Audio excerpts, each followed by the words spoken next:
welcome to Soul Unscripted. This is my little video podcast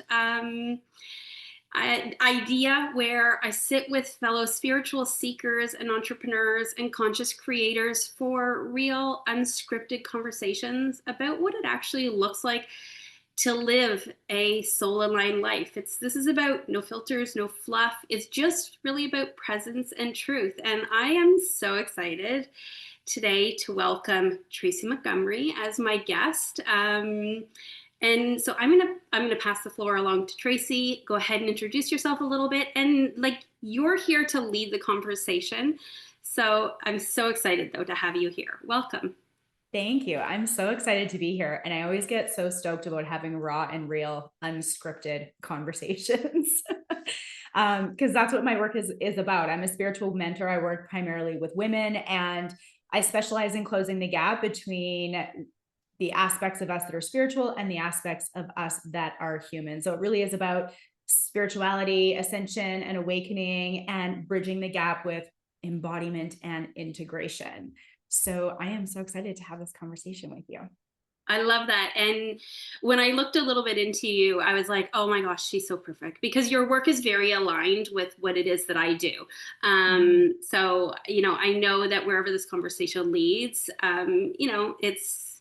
yeah, I just very, very excited to have you here. So, I think as we had kind of touched on, currently right now, we are in a very energetically charged time, right? Yes. There has been a lot of stuff that has happened in the last week. As I just said to you briefly before we hit record, like a week or so ago, when we kind of went into that eclipse, I Mhm. never in a million years would have expected what has transpired. And then a deeper layer to that for me personally is I, for a while, have been quite quiet. But something was activated. I actually feel like I'm channeling a little bit of a girlfriend of mine who sadly passed away 2 months ago. But she could no longer be quiet about things that she was seeing happening in the world, in her own personal bubble and everything. And she became very vocal about that. And her and I had some behind the scenes conversations. And I had kind of said to her that I admired that she was doing that, but I had stopped because many, many years ago where there was some stuff happening in Canada and I was a little bit vocal about it and I received a lot of backlash. A lot of Mhm. friends coming at me, attacking me, calling me names, which I'm not going to get into, but not at all, like at all. And so I kind of went quiet. I kind of held in my truth, but something in the last week has just been reactivated. And I have really found the need, one, to step into my divine power, but also to really, truly become, and speak and share my truth. But I try to do it from a lens where I let people know that my truth doesn't have to be your truth. And I think that Mhm. that's the thing that we really need to understand with anything happening in the world, right? But especially the last little bit. And so I feel like you'd have to be living under a rock to not understand what it is that I'm talking about. But I mean, I'll just say, what happened last week with the assassination of Charlie Kirk, and so I would love, Tracy, your perspective, again, from that spiritual lens, but that embodied into our human being and human self. I would love your perspective on all of this. Yeah, absolutely. And, as I share my perspective, I also am a big believer that more than one truth can exist at the same time. And I know for me, I don't want to speak for you, but I've absolutely seen that in the Akashic Records. That's one of the reasons that I work in the records so much, right? Is because multiple truths always exist for every single individual, as well as on a collective level. Yeah. So, I think for me, there's so many different pieces to this. And if, like, full transparency, I didn't even know who he was until this all happened. Like, I had to get on the Google and do a little bit of, research and work to start to look and see, who is this person? What does he stand for? And to start to, of course, you see the snippets of videos that are taken out of context. And then you can go down the rabbit hole of looking for the bigger context and the bigger picture of all that, right? And if you really want to go down this conspiracy hole, it wasn't lost on me that it happened on the 10th, on the same day that, the Epstein files were not released, and that the next day it was 9/11. I was like, oh, that's also super curious. Mm-hmm. Coincidence? Who knows? Right. But it's interesting how it kind of transpired that way. And I was quiet too when it all happened. And that's often how I roll, from the perspective of I am never one to react. I might have strong feelings, I might have strong emotions, and I might have conversations about it. But the last thing I want to do is energetically puke it all over the internet before I've actually aligned with myself, before I know what my truth is. That's just doesn't feel integral for me. So I watched a lot, and I watched a lot of people get on the internet and share their viewpoints, which they have every right to do so. There's no judgment in that, right? And it was heated. Like, I'm sure you saw, it was heated, right? Very, very heated. I mean, so I did share. And again, as I said, I typically for years have been very quiet like you in these spaces. And Mm-hmm. I did share, but I shared from the lens of me as a mom of two young adult Gen Zers who they introduced me to Charlie Kirk. I, like you, had a year or two ago, Mm-hmm. maybe 2 years ago, I had no idea who he was. My son was the one who introduced me to him and who kind of opened my eyes a little bit again to his perspective. And at first, because I was watching sound bites and I was like, I don't know about this. And then I started actually watching full videos. And that's what I tell everybody before you want to make kind of you want to form your opinion. And again, if you still at the end of it form your opinion as yours and it differs from mine, I love you. Mm-hmm. I do not expect that everybody and anybody, including my two grown children, are going to think the same way as me. I don't want them to. I want them to hold their own beliefs. And my son, his beliefs are very strong. I always say I'm kind of somewhere in the middle. My daughter, she's maybe a little bit more over here. But again, we're Mm-hmm. beautifully unique and we can sit down at the dinner table and talk about all of these things. But yeah, prior to recently, I had no idea who Charlie Kirk was. Yeah. But my kids introduced him to me and they loved him. They loved Mm-hmm. him for, again, both of them very, very different reasons. And the reason why I became vocal was because my son accidentally, he was on break at work and he opens his phone and again, he admires Charlie Kirk. So for somebody who you admire and you look up to, and for him to open his phone to that video, Mm-hmm. I have not seen it. My son said, Mom, don't go look for it. So I have no plan. I did see a blurry photo scrolling through that a friend had shared. And I was like, why did you do that? But, anyways, I saw a little bit. But I'm listening to my 21-year-old son, and I am not going and looking for that video. But my son saw it accidentally on his break at work, opening his phone. And that's what he sees. He says, Mom, I lost my appetite. I couldn't eat. And not just that, but he was shocked. Like, Yeah. that is not something that anybody should ever have to witness. Then my daughter, they got home from work late and whatever, and my daughter said to me, she says, Mom, she says, I saw it too. And I was like, oh my gosh. And then Mm-hmm. she tells me about how one, she has two sides of TikTok, and one of it was these people who were like, they cannot believe what had happened. And then there's the people who were celebrating it. And that was my issue. That was my biggest thing because I'm like, it doesn't matter your view on somebody, especially maybe when they hold, I mean, let's be real. Charlie Kirk held very strong conservative Christian beliefs. Yeah. But does that make them wrong?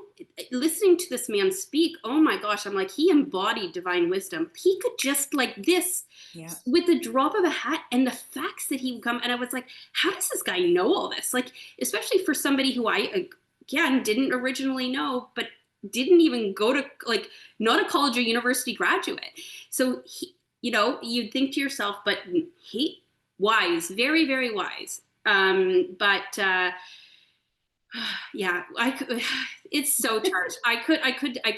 We could honestly talk about this for hours and hours and hours. But as I said, like I had to kind of speak out, and the way I spoke out was not the if you um don't think the same way as me, or if whatever, that like that you're wrong or that you're bad or anything like that. It was very much, I don't understand how people could celebrate that Hmm. happening to him, they could like, and justify it and make it warranted. But I was like, Yeah. conversation even with my mom, and she was like, well, but his viewpoints on women. And I was like, Mom, those are, first off, those are wrong.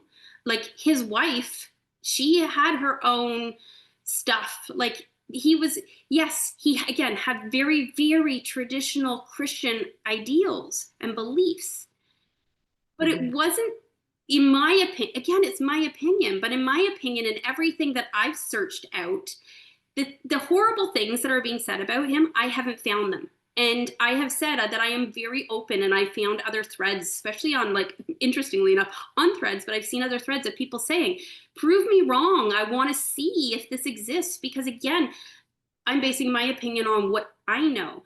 If I'm Hmm. wrong, but I've never been able to find actual, like, full clips, full videos that hold anything of this, the horrendous, hateful nature. Like, there is a dark side out there right now. And that, to me, again, I am very proud that my kids are on, I can't even say the right side of this, but in some cases, maybe that is what it is, but that they're just not, again, not celebrating the murder of, like, it doesn't matter who it is. There's people who in the world out there who I don't like. I would still never celebrate them being Hmm. murdered. Like, I Yeah. just, it's not something that I myself can even grasp. Yeah. I totally agree. And I think that, part of the practice here is really it's asking us to step into discernment and inquiry, right? And to really feel into what is true for us as an individual, that therefore is being reflected to us in the collective, right? I mean, that's what we use the records for all the time, right? Yeah. And multiple truths can exist at one time. And our planet is built on duality. Earth is a space of contrast. So it can never be just this or just that. One has to exist in order to have the other. So, of course, you're going to have two sides, and then you're going to have all of these other versions in between the two extreme sides, right?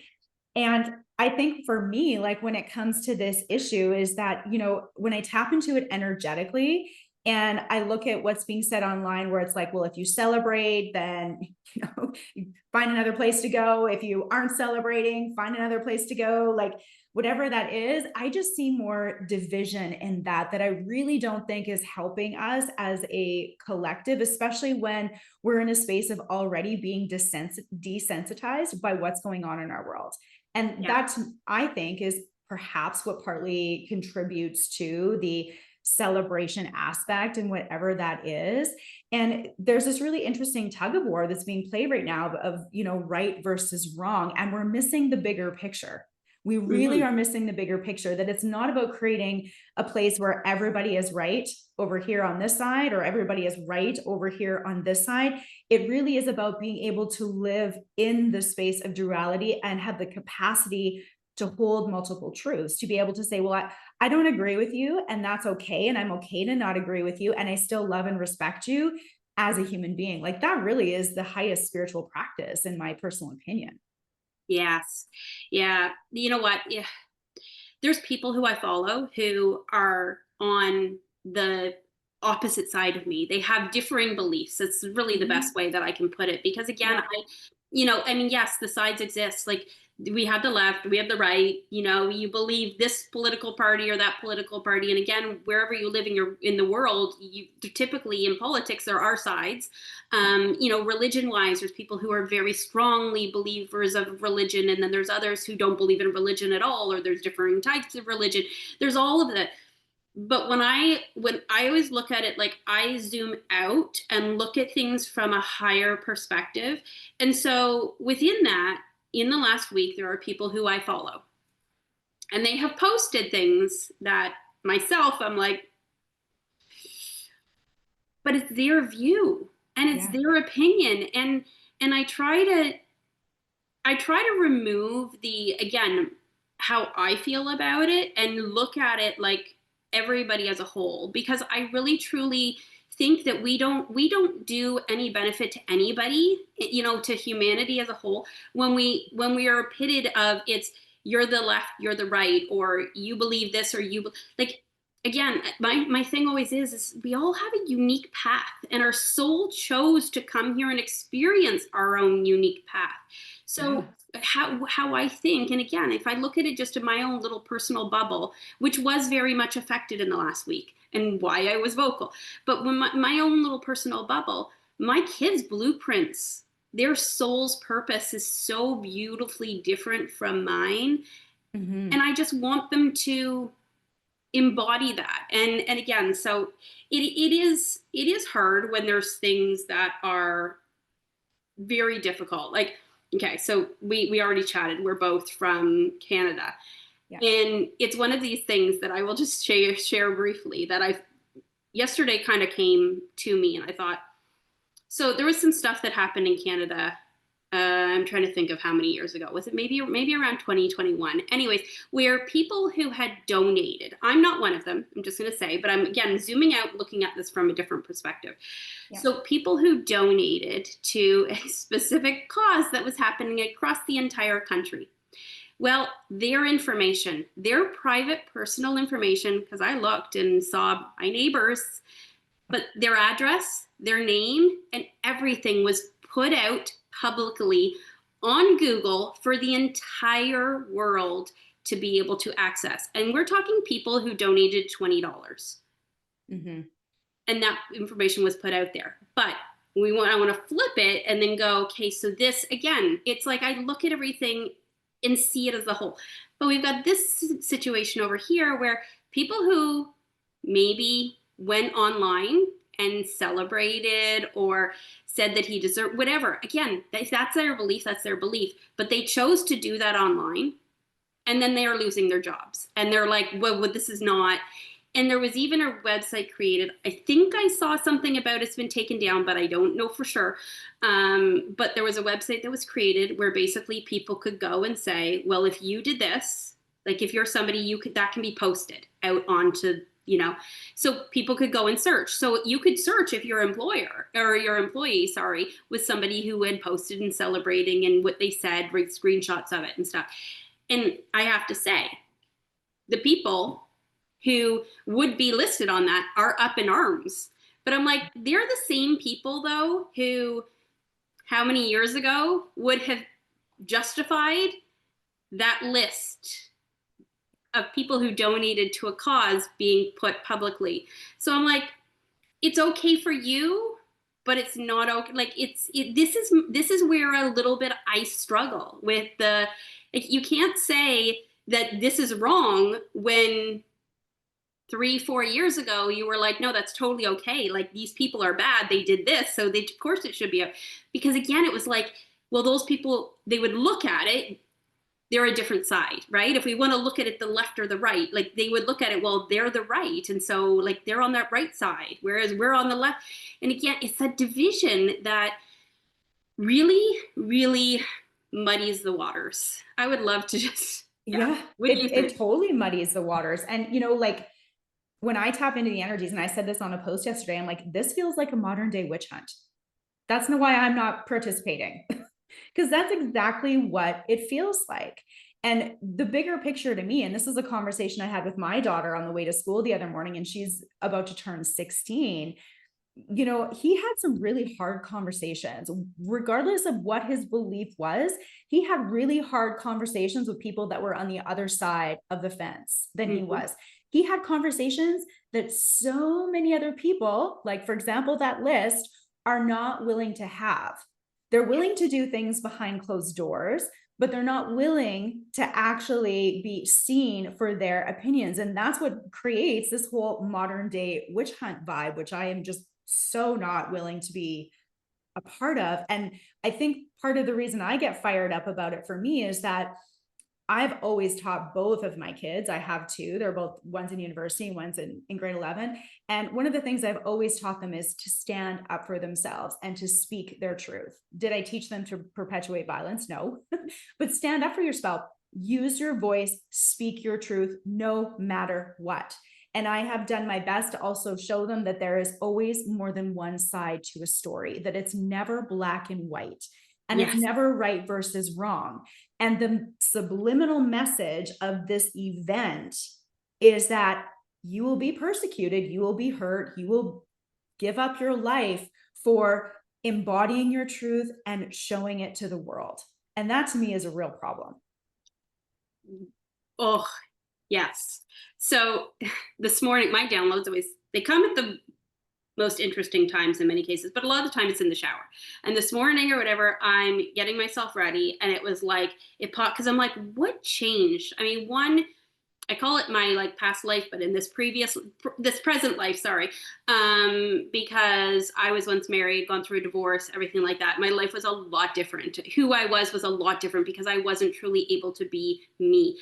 And so there was two aspects that came through, because I'm like, what the heck happened? Like, am I channeling my girlfriend who is giving me the power to, again, in a very, and she never did it either. This is not a pointing fingers. This is not calling names. This is like, none of what I'm doing is in any way, again, it's from a higher perspective. It's really trying to be kind of like all encompassing. And again, because I truly believe, just like you said, this is not a black and white thing. Nothing is ever black and white. There is so much gray area in the middle that like where things fall. So, but in my life, this present life, past life, yeah, you'll laugh, you'll get it. But in my life, I could not speak my truth. And if I tried, I was persecuted for it. There was always backlash or anything like that. So I learned to just zip it, keep the peace, and all of that, which again, I've been doing for a while until the last week. And then it came to me too that in a past life, I was actually executed for speaking my truth and living my truth. I experienced very similar, and that's super scary because again, too, like you said, especially when we're looking at, to me, I look at everything from, again, the lens. It's thankful, I'm grateful that I have the kids and I can look at it kind of through their eyes and again, see this world through their perspective, because it is completely different than what I grew up in, like completely, right? I mean, I'm Gen X. I'm the bridge goer between like my parents, who their world was, and then my kids, right? So I know life without technology. I know life without all of this, but I also know life with it. So it's such an interesting space to be. But I do try to look at things from my kids' perspective, because to me, they're the next real push, the generation that's really going to, create change and movement. I don't know why the millennials, I've just seen to like, they're just, not forgotten, but a little bit forgotten. But I feel like our kids, and I think it's because there's just been enough of a shift between, say, us to them, whereas maybe the millennials are a little muddy. They're a little bit of them and a little bit maybe of us. But so it's looking at it through my kids' eyes and seeing and realizing that they're truly going to be, in my opinion, the next change makers. However, that is going to be. And again, I mean, I can a little bit, just like you, right? I mean, we can access so much information in the records. It's such an incredible tool. So there are things that I can see, but again, as you know, right? Like, I mean, we all have free will and everything. So we can see something possibly, a possibility in the future, but it doesn't mean that it's actually going to happen, because what that shift and change. But I do truly think that our younger generations are going to create another whole level of awakening. I really think, and this seems to have kind of catapulted it even more. But I don't want my kids to fear being who they are and believing what they want and being able to share. Like my daughter said, she's like, Mom, I didn't share any of this on my social media. And I respect her for that 100%. She's been vocal at other times with certain things, so it's not that she doesn't ever, but with this, she just didn't feel comfortable with it. It's very similar to you. And I respect her for that. I've maybe done it for her. Like I've done a little bit or whatever, that for them and stuff. But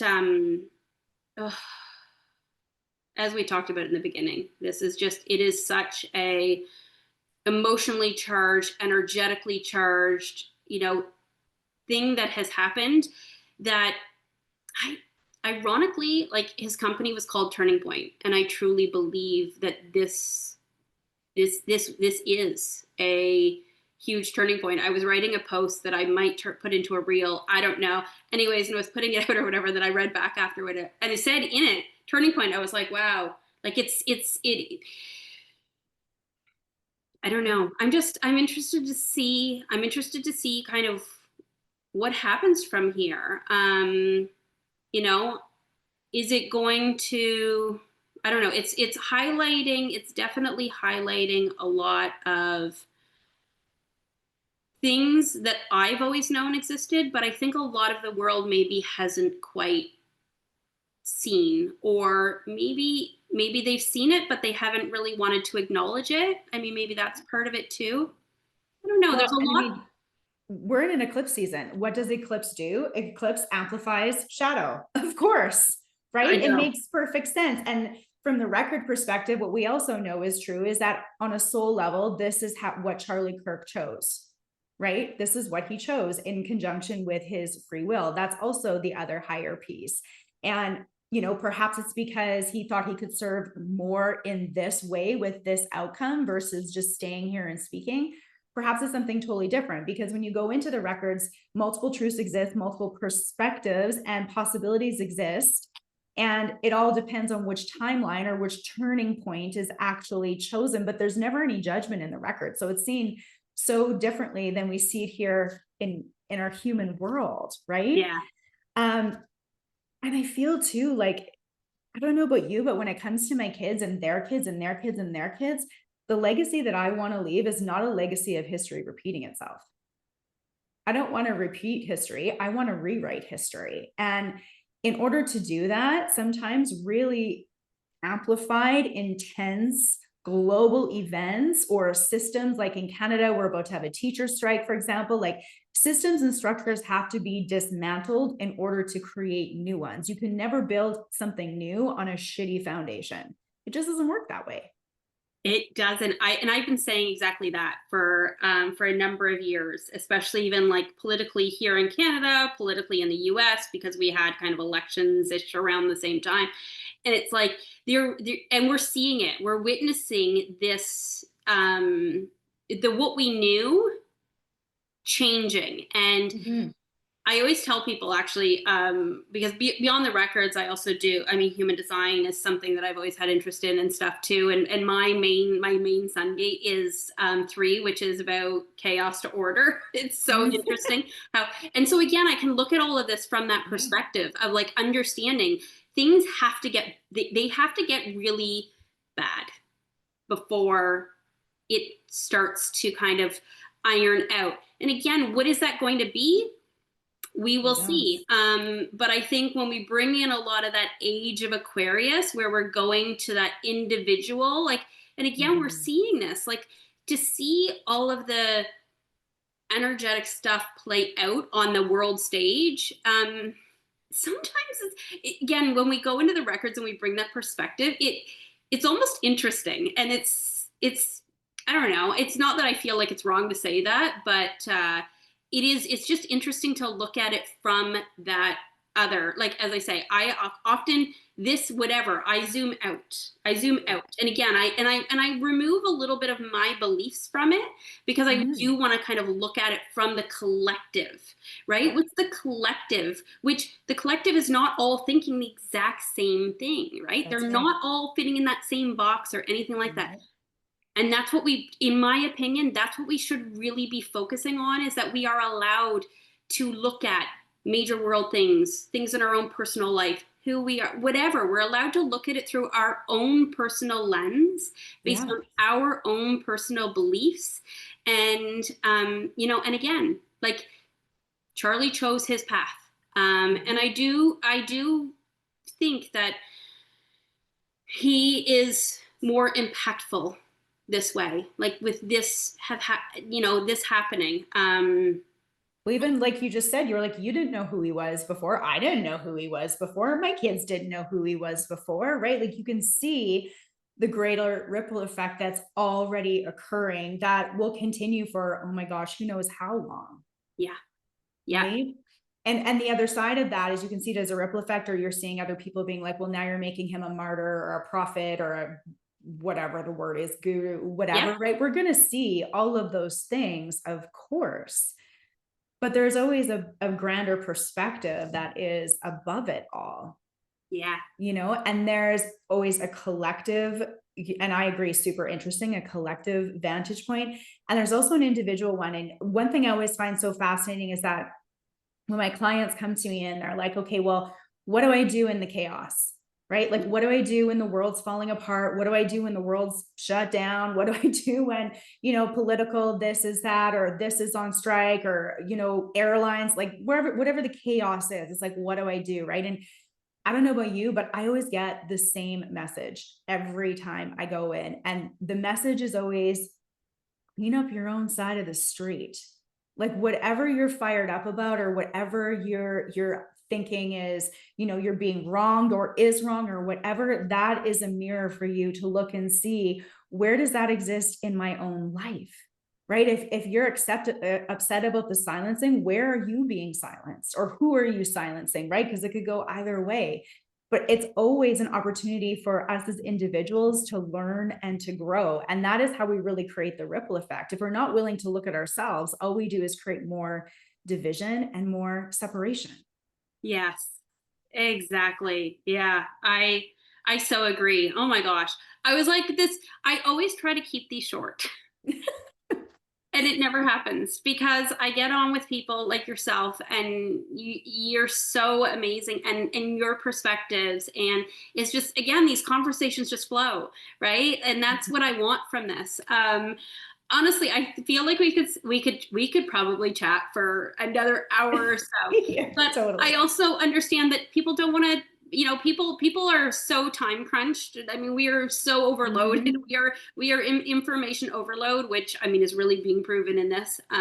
You almost can't get away from it, because it doesn't matter what you turn on. If you turn on the TV, if you go onto social media, if you just pick up your, like, any, you go out in public, right? Yeah, people are talking about it. So but because of that, I try to be respectful of people's time. And Yeah. but, like, honestly, Tracy, I could chat with you forever, and chat with you about the records and everything. So I would love to have you on again if you ever Yeah, wanted to do love that. that. But what I would like to kind of sign off with, again, I would love to continue this conversation, but I'm respectful of other people. But for anybody out there, I will obviously have it all down in the description box so everybody can Mhm. access it there.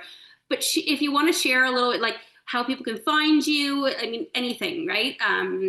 So yeah. Yeah, absolutely. I'm pretty easy to find because I'm on TikTok, and I'm also on Instagram, and I'm also on Facebook, and it's all just my name, Tracy Montgomery. So I'm super easy to find that way. And then you can access all of my other links, or you can shoot me a DM and just shout out and say, hey, I watched the podcast and I'd love to hear from you. And we can take it from there. Wonderful. Well, as I said, Yeah. it will all be in the description box, so super Yeah. easy for people to just click links.